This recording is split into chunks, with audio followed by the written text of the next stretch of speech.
আসসালামু আলাইকুম স্টুডেন্টস, আমি রায়াত আল ইসলাম জায়ান একাডেমির পক্ষ থেকে আরেকটি ক্লাসে তোমাদের স্বাগতম।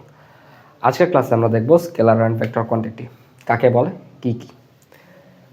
স্কেলার কোয়ান্টিটি আর those quantities which can be expressed only by magnitude. ভাই, আপনি যারা বইয়ের কথাই তুলে দিলেন, কিন্তু বুঝলাম তো না আপনি কি বললেন। স্কেলার কোয়ান্টিটি, আচ্ছা ডোন্ট ওয়ারি, স্কেলার কোয়ান্টিটি কি আর ভেক্টর কোয়ান্টিটি কি এটা আমি আজকে সব তোমাদের বোঝাতে দেবো। You guys have nothing to worry about. Scalar quantity হচ্ছে সেই সব কোয়ান্টিটি যাদের অনলি ম্যাগনিটিউড দ্বারা প্রকাশ করা যায়। ম্যাগনিটিউড কি ভাই? ম্যাগনিটিউড মানে হলো গিয়ে জাস্ট একটা ভ্যালু, জাস্ট আ ভ্যালু, জাস্ট একটা ভ্যালু দিয়ে তুমি এই স্কেলার কোয়ান্টিটিদেরকে প্রকাশ করতে পারবে। যেমন যেমন ধরো তোমার কাছে ধরো একটা বই আছে, বা তোমার কাছে ধরো একটা কলম আছে, বা তোমার কাছে ধরো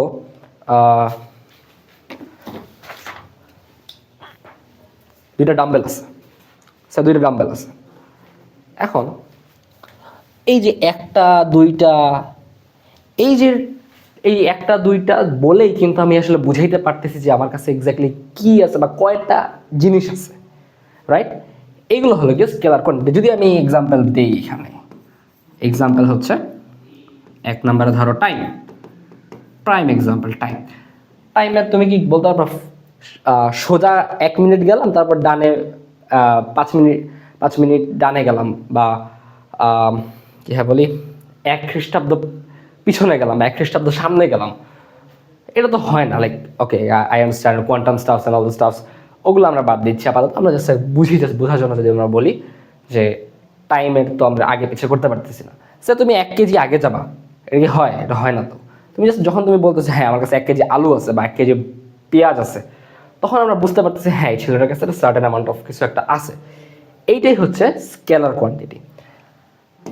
2 নম্বরে কি আছে? সে স্কেলার কোয়ান্টিটির এক্সাম্পল হিসেবে আছে ওয়ার্ক। তারপরে আছে হচ্ছে যে if I take help from the book, it would be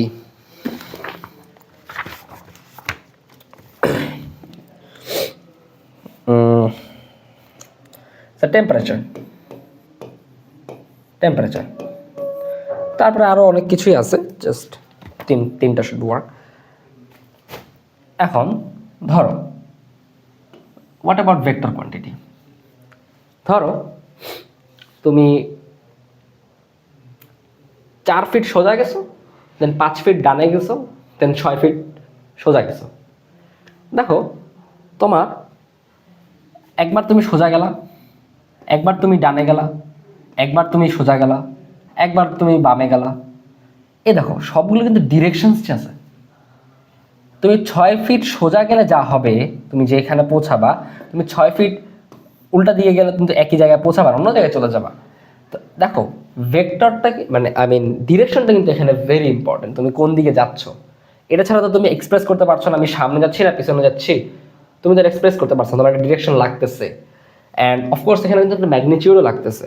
magnitude কি? এটা 6 ফিট সামনে, এটা 3 ফিট সামনে, এটা 5 ফিট উপরে, এটা ধরো 4 ফিট নিচে।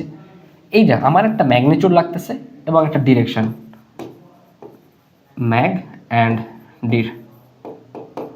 এই দুইটা নিয়ে যখন আমি একটা কোয়ান্টিটিকে প্রকাশ করতেছি, আমার ডিসপ্লেসমেন্টটা প্রকাশ করতেছি, আমার ডিসপ্লেসমেন্টটা প্রকাশ করতেছি, এটাই হচ্ছে ভেক্টর কোয়ান্টিটি। এক্সাম্পল হিসাবে আমি লিখতে পারি, এক্সাম্পল হচ্ছে ডিসপ্লেসমেন্ট,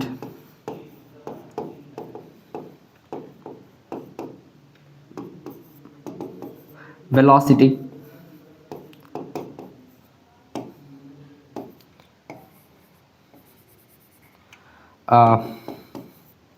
আর কি কি আছে তোমরা কমেন্টে জানাও আমাকে। ডিসপ্লেসমেন্ট আছে, ভেলোসিটি আছে, অ্যাসিলারেশন আছে,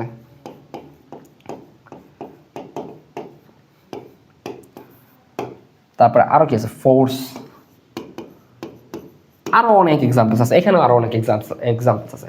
সো আশা করি তোমরা বুঝতে পারছো স্কেলার এবং ভেক্টর কোয়ান্টিটির মধ্যে ডিফারেন্স এবং এই দুইটা কি বোঝায়, কি হয়, এক্সাম্পলসগুলো আশা করি তোমরা বুঝতে পারছো। That's about it. Thank you all.